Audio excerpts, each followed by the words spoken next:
जी हाँ प्रिय छात्रों, इस वीडियो में सॉल्व करेंगे अध्याय 1 संसाधन, कक्षा 8वीं विषय सामाजिक विज्ञान के अंतर्गत आपको 8th ग्रेड अभ्यास पुस्तिका कक्षा 8 सामाजिक विज्ञान के लिए जो आपकी पुस्तक है, इसमें आपको दिया है अध्याय 1 संसाधन। इसका संपूर्ण हल हम इस वीडियो में देखेंगे। ठीक है, तो प्रश्न आपको बताया जाएगा, साथ साथ में आपको उत्तर मिलेगा। इस वीडियो को लास्ट तक देखिएगा, आपको प्रत्येक क्वेश्चन का आंसर बता दिया जाएगा। पहला जो आपका प्रश्न है कुछ इस प्रकार से आपसे पूछा है। ये जो आपकी पुस्तक है सत्र 2022-23 के लिए है, मतलब आपकी न्यू वाली पुस्तक है, आपको कोई प्रॉब्लम नहीं होगी। आपका जो आपकी बुक में दिया है वही क्वेश्चंस इसमें आपको देखने को मिलेंगे, एकदम सेम। क्योंकि पिछली वाली जो बुक थी उसमें आपके कुछ कुछ चेंजेस हुए थे, इसलिए आपको इस वाले बुक से आपको कंप्लीट करना है, क्योंकि आपका सही है।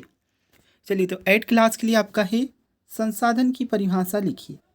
संसाधन की हमें परिभाषा बतानी है। उत्तर में आप क्या लिखोगे? प्रत्येक वस्तु जिसका उपयोग आवश्यकताओं को पूरा करने के लिए किया जा सकता है वह संसाधन कहलाता है।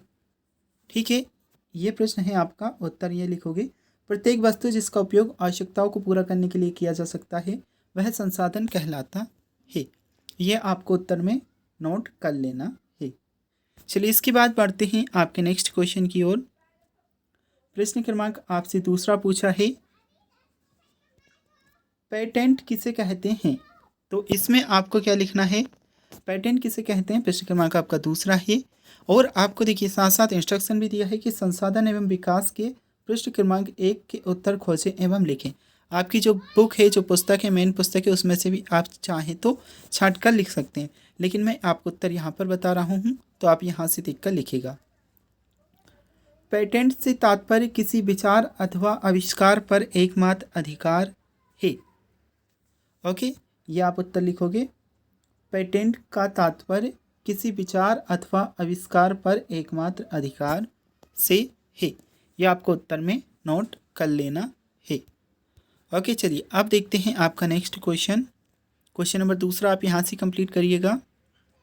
इसके बाद आपका प्रश्न क्रमांक 3 आ जाता है। संसाधन कितने प्रकार के होते हैं, उदाहरण सहित लिखिए।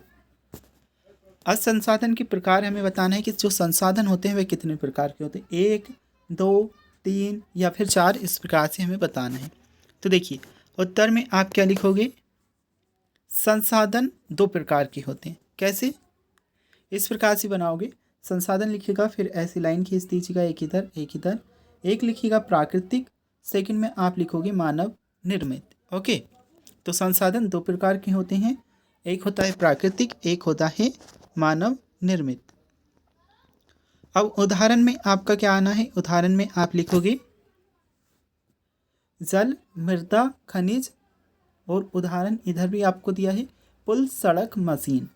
ओके, तो ये आपको लिख लेना है। चलिए, इसके बाद देखते हैं हम नेक्स्ट क्वेश्चन।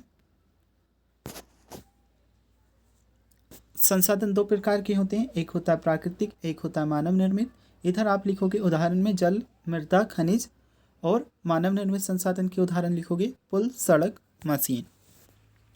इसके बाद आपका नेक्स्ट प्रश्न है, नवीकरणीय एवं अनवीकरणीय संसाधन में कोई 2-3 अंतर लिखिए। ठीक है, तो नवीकरणीय और अनवीकरणीय संसाधन में कोई 3 अंतर लिखना है। देखिए, पहले आप नवीकरणीय संसाधन का यहाँ से देख सकते हैं, क्या लिखोगे? शीघ्रता से नवीकृत, कुछ असीमित होते हैं, उदाहरण में लिखोगे सौर और पवन ऊर्जा। इसके बाद आपको क्या लिखना है? अनवीकरणीय का देख लीजिए, सीमित भंडार, पुनः पूर्ति होने में हजारों वर्ष लग सकते हैं, उदाहरण आपका होगा कोयला आदि। ठीक है, तो नवीकरणीय और अनवीकरणीय संसाधन का उत्तर आप यहाँ से लिखेंगे। इसके बाद हम चलते हैं, 5वां प्रश्न आपसे पूछा है, नीचे दिए गए विभिन्न संसाधनों के उदाहरण को तालिका में लिखिए। ये आपको कुछ उदाहरण दिए हैं, लौह अयस्क, मनोरम दृश्य, कृषि भूमि, कोयला, लोकगीत, दादी माँ के घरेलू नुस्खे। ठीक है, इन्हें हमें लिखना है। चलिए, तो किस प्रकार से आप क्वेश्चन को सॉल्व करोगे? एक लिखना है वाणिज्यिक मूल्य, इसमें आप क्या लिखोगे? लिख लेना है इसमें आपको लौह अयस्क, कोयला, कृषि भूमि। ठीक है, ये आप लिख लोगे। इसके बाद वाणिज्यिक मूल्य नहीं है, इसमें आप लिखोगे मनोरम दृश्य, दादी माँ के घरेलू नुस्खे और लोकगीत। चलिए, तो ये क्वेश्चन नंबर 5 आप यहाँ से कंप्लीट कर लीजिएगा। अब बढ़ते हैं हम आपके नेक्स्ट प्रश्न की ओर। पृथ्वी पर प्राकृतिक संसाधनों का वितरण आसमान से क्यों है, असमान क्यों है? पृथ्वी जो है, इस पर प्राकृतिक जो संसाधन है इनका वितरण जो है वह असमान है, लेकिन क्यों है यह हमें उत्तर में बताना है।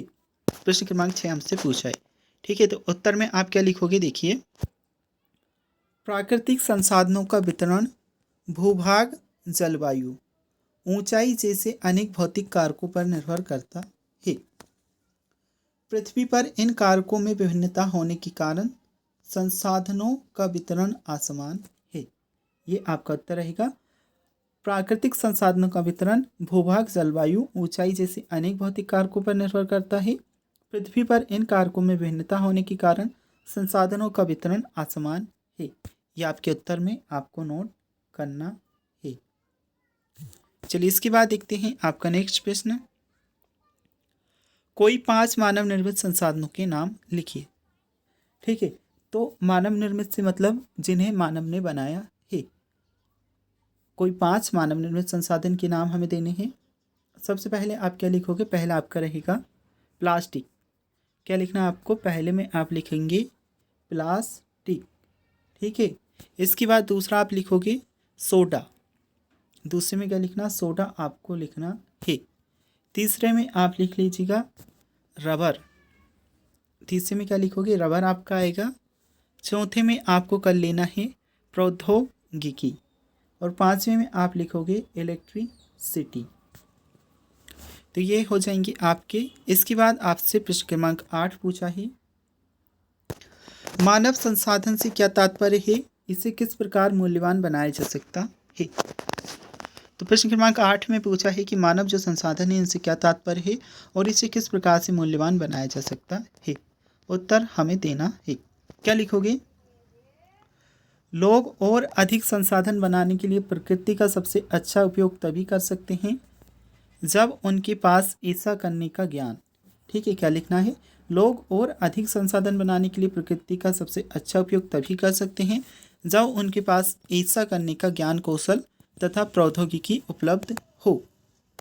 इसलिए एक विशिष्ट प्रकार का संसाधन शिक्षा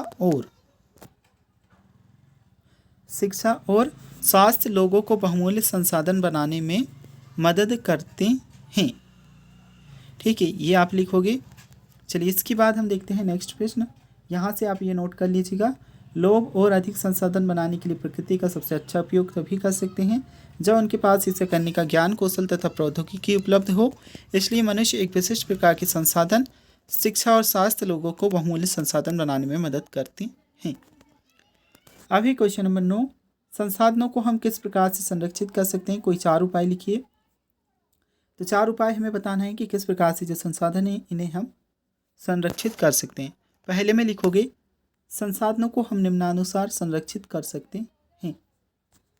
फर्स्ट पॉइंट में लिखोगे पुनः उपयोग, जैसे जो प्लास्टिक होती है उसका हम पुनः उपयोग कर सकते हैं।